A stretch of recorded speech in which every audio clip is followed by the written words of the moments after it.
Hi hello and welcome to Sumathi Sampoorna Samayal. இன்றைக்கி நம்ம பார்க்க போகிற recipe homemade paneer. Homemade paneer செஞ்சு முடித்த பிறகு நம்ம அதை வச்சு பன்னீர் டிக்கா எப்படி செய்யலான்றதையும் உங்களுக்கு நான் செஞ்சு காமிக்கிறேன். இப்போ வாங்க ஹோம்மேட் பன்னீர் எப்படி செய்யலான்றதை பார்க்கலாம். இப்போ நம்ம அதுக்கு தேவையானது 1 லிட்டர் பால் எடுத்துக்கிறோம். நான் டோன்டு மில்க் தான் எடுத்துருக்கிறேன், ப்ளூ பேக்கெட். அது ஒரு 1 லிட்டர் எடுத்துக்கோங்க. 1 லிட்டர் எடுத்து நல்லா பாயில் பண்ணுங்கள். நல்லா கரண்டிகளை கிண்டிக்கிட்டே இருக்கணும், இல்லைனா அடிப்பிடிச்சிரும். இதுக்கு நம்ம திரிக்கிறதுக்கு 1 டீஸ்பூன் வினிகர் எடுத்துக்கோங்க. அதில் 3 டேபிள் ஸ்பூன் வாட்டர் ஆட் பண்ணிக்கோங்க. அதை டைல்யூட் பண்ணி வச்சுக்கிட்ட பிறகு நீங்கள் இப்போ பால் பொங்கி வந்த பிறகு நீங்கள் ஸ்டவ்வை ஸ்லோவில் வச்சிடணும். இதை கொஞ்சம் கொஞ்சமாக வினிகரை ஆட் பண்ணி அதை திரிக்கணும். திரிஞ்ச பிறகு பார்த்தீங்கன்னா அந்த எல்லோயிஷாக ஒரு வாட்டர் வரும். அப்போ நீங்கள் ஸ்டாப் பண்ணிவிடுங்க. எப்போ அந்த எல்லோயிஷாக அந்த கலர் உங்களுக்கு தெரியுதோ அப்போ இம்மீடியட்டாக சுவிட்ச் ஆஃப் பண்ணிடணும். இல்லைனா உங்களுக்கு பன்னீர் ஹார்ட் ஆகிடும்.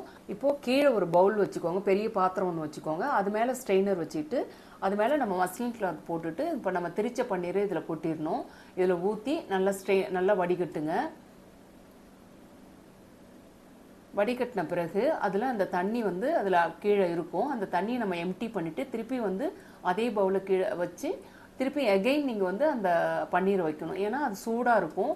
அந்த சூடாக இருக்கிற பன்னீரை நம்ம கூல் பண்ணணும். அதுக்காக தான் நம்ம கோல்டு வாட்டரை அதில் ஆட் பண்ணி கொஞ்சம் கொஞ்சமாக ஆட் பண்ணி அதை கூலாக்கிடுறோம். கூலாக்கின பிறகு திருப்பி நீங்கள் எல்லாம் அந்த துணியோடு சேர்த்து நல்லா ஸ்க்வீஸ் பண்ணி அந்த தண்ணியை ஸ்ட்ரெயின் பண்ணிடணும், ஃபுல்லாக வெளியில் எடுத்துடணும். இப்போ நான் பண்ணுற மாதிரியே நல்லா அந்த துணியை சேர்ந்த மாதிரி பிடிச்சி நல்லா ஸ்க்வீஸ் பண்ணிவிடுங்க.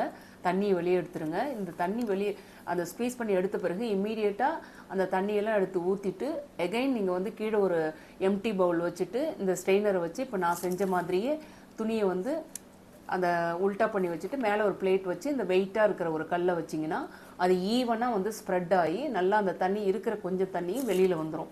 இப்போ நம்ம 2 ஹவர்ஸ் கழித்து இந்த பன்னீரை பார்க்குறோம். நல்லா தண்ணியெல்லாம் ட்ரெயின் ஆகி அது நல்லா ஈவனாக செட் ஆகிருக்கும். பார்த்தீங்கன்னா ஃப்ளாட்டாக செட் ஆகிருக்கும். இப்போ நம்ம அதை எடுத்து பீசஸ் போட போகிறோம். ஏன்னா அந்த சைட்லலாம் பீசஸ் போட்டிங்கன்னா தான் நம்ம அந்த பன்னீர் டிக்கா செய்ய முடியும்.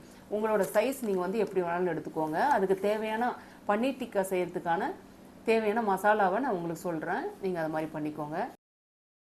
மிளகாத்தூள் 1 டீஸ்பூன், சீரகத்தூள் 1/4 டீஸ்பூன், மிளகுத்தூள் 1/4 teaspoon, kasuri methi powder 1/2 teaspoon, chaat masala 1/4 teaspoon, garam masala 1/4 teaspoon, மஞ்சத்தூள் கம்மியாக, தயிர் 1 டீஸ்பூன், க்ரீன் பேஸ்ட், மல்லித்தழை, லெமன் ஜூஸ், தயிர் சேர்த்த paste 2 teaspoon, lemon juice 1/4 teaspoon, oil 1/2 teaspoon, உப்பு தேவையான அளவு. இதெல்லாம் சேர்த்து நல்லா ஒரு பேஸ்ட் பண்ணிக்கோங்க. பேஸ்ட் பண்ணிவிட்டு நம்ம செஞ்சு வச்ச ஹோம்மேட் பன்னீரை அது கூட மிக்ஸ் பண்ணுங்கள். அது கூடவே கேப்சிகமும் ஆனியனும் டைஸாக கட் பண்ணதை அதையும் போட்டு நல்லா மிக்ஸ் பண்ணி ஒரு 1 ஹவர் இல்லைனா ஒரு 2 ஹவர்ஸ் நல்லா மேரினேஷன் கொடுங்க. மேரினேட் பண்ண பிறகு நான் எப்படி அந்த தவாவில் போட்டு இதை நீங்கள் ஓவன்லேயும் செய்யலாம், தவாவிலையும் செய்யலாம். நான் தவாவில் உங்களுக்கு செஞ்சு காமிக்கிறேன்.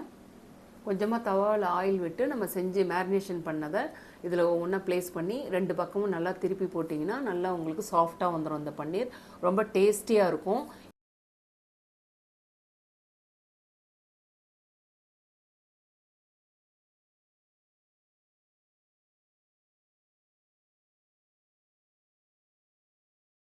இந்த ரெசிபியை கண்டிப்பாக ட்ரை பண்ணி பாருங்கள்.